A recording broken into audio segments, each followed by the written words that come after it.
अब कहाँ जा रही हो नया काम करने? नहीं, अचार नहीं, बिल्कुल भी नहीं। नहीं नहीं उसवा,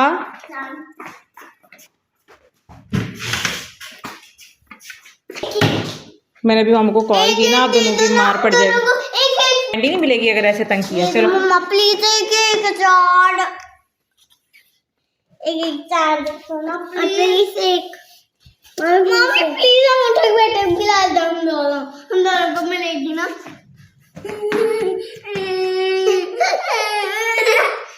फिर भी नहीं मिलेगा कुछ, अचार नहीं मिलेगा बेटा, तबीयत खराब होगी। हम ले आएंगे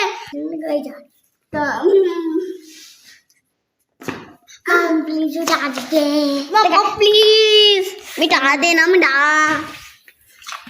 अस्सलाम वालेकुम, वेलकम टू माय चैनल। कैसे हैं आप सब? होपफुली ठीक ठाक होंगे। मैं भी अल्हम्दुलिल्लाह ठीक हूँ। क्या हो रहा है आजकल, क्या चल रहा है लाइफ में? अच्छा, मैं सोच रही थी कि आजकल जो माहौल है इतना ज़्यादा चेंज हो गया है, इतना ज़्यादा चेंज हो गया है, इस हद तक चेंज हो गया है कि मैं सोचती हूँ जब हमारा टाइम था, हम छोटे थे, हमने एक यार अयाशी की ज़िंदगी गुजारी है। समझे, हम बाहर भी निकलते थे, खेलते थे, हमें किसी किस्म का डर नहीं था कि कुछ हो जाएगा, कोई किडनैप करके ले जाएगा या हमारे साथ कुछ गलत हो जाएगा।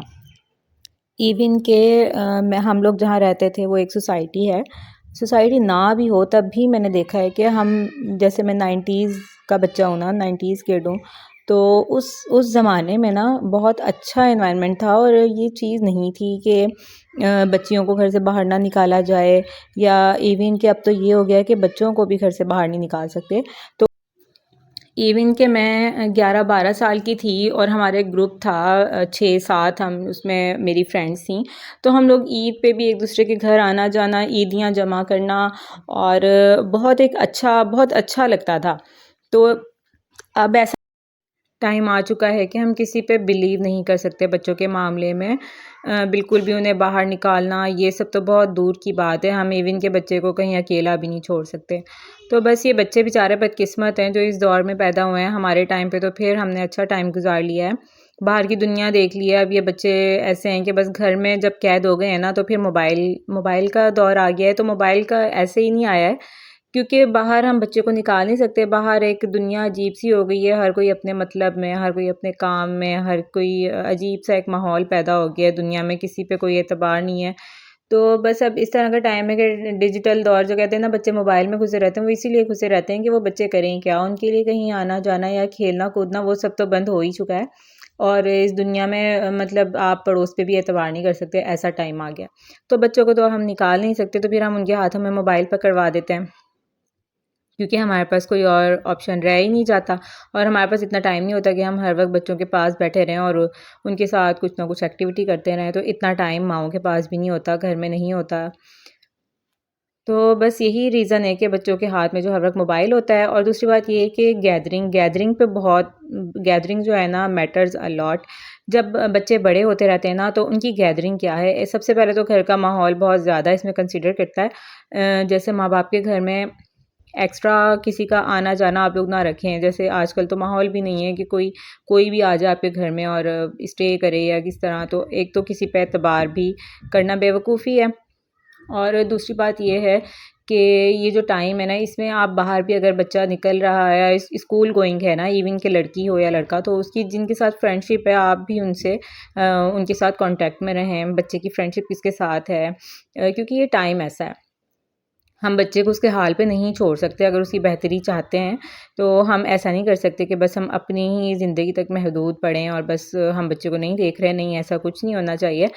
हमें बच्चे की ज़िंदगी पे नज़र रखनी है, उसको इतना भी नहीं करना कि वो तंगी आ जाए अपनी ज़िंदगी से कि क्या कर रहे हो, क्या नहीं कर रहे, बहुत ज़्यादा इंटरफेयर भी नहीं करना।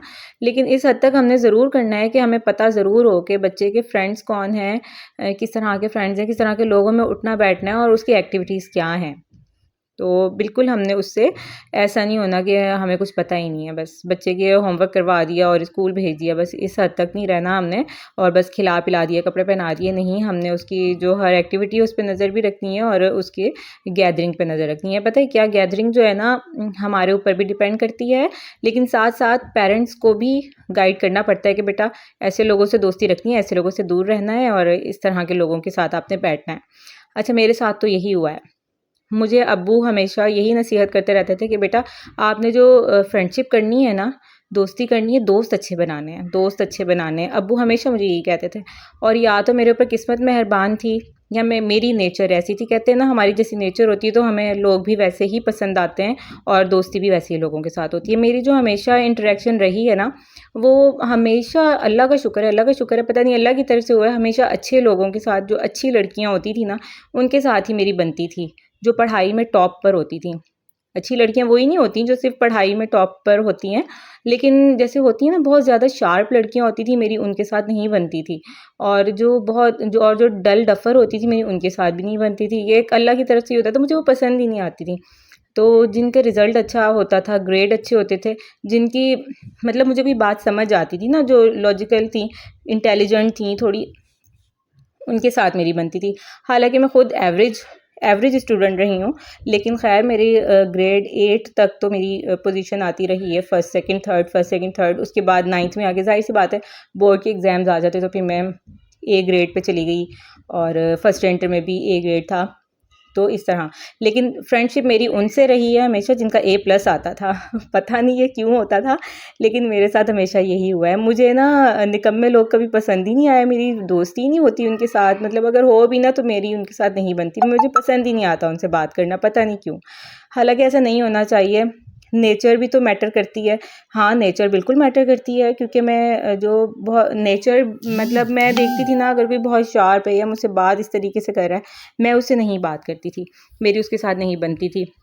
तो बाकी ये है कि मेरी कॉलेज में फ्रेंडशिप रही है, तो मेरी जो फ्रेंड्स थी उनका मेडिकल में एडमिशन हो गया। मुझे बहुत शौक था डॉक्टर बनने का, लेकिन मेरा नहीं हो सका। अब्बू ने मुझे बड़ा कहा कि तुम रिपीट करो तुम्हारा हो जाएगा, लेकिन मेरी 70% बनी थी, जो कि बहुत अच्छी परसेंटेज थी। अगर मैं रिपीट करती तो मे भी हो जाता, लेकिन मुझे ना बस ये टेंशन थी कि अगर मैंने रिपीट किया और मेरा ना हुआ तो फिर मेरा क्या बनेगा।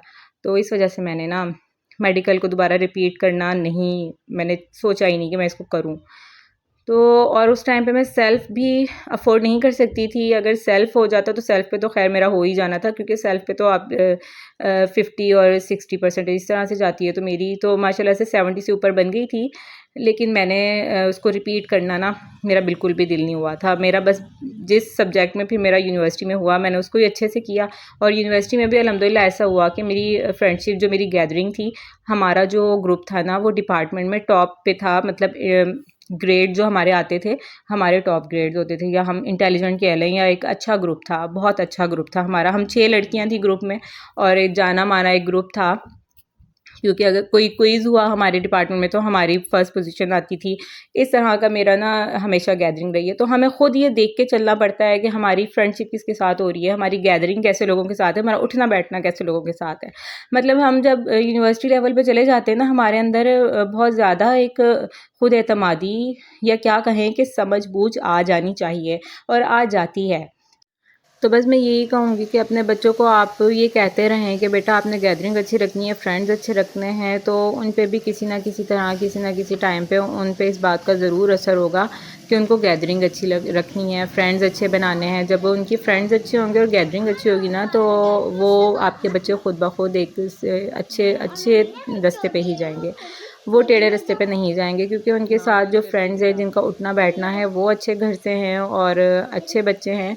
तो ये तो अल्लाह की तरफ से किसी किसी बच्चे का होता है कि वो जाता ही उस साइड पे है जो अच्छे बच्चे हों, या जिन उनको लगे कि भाई हाँ ये बच्चा ठीक है, पढ़ने में अच्छा है और वैसे भी अच्छा लग रहा है। तो ये हर किसी को इतनी अकल समझ नहीं होती। कुछ बच्चे ऐसे होते हैं वो नेगेटिव लोगों के साथ बैठते हैं और फिर उनके हाथों चढ़ जाते हैं और वो भी बेचारे फिर गलत रास्ते पे चल पड़ते हैं। तो बस आजकल ऐसा टाइम है कि बच्चों की गैदरिंग पे नज़र रखें तो आपके बच्चे ऑटोमेटिकली ठीक रास्ते पे होंगे इंशाल्लाह। तो बस इसी के साथ अपना ख़्याल रखिएगा, अपने बच्चों का बहुत सारा ख़्याल रखिएगा और दुआ में याद रखिएगा। चैनल को सब्सक्राइब कर दीजिएगा। अल्लाह हाफ़िज़, टेक केयर।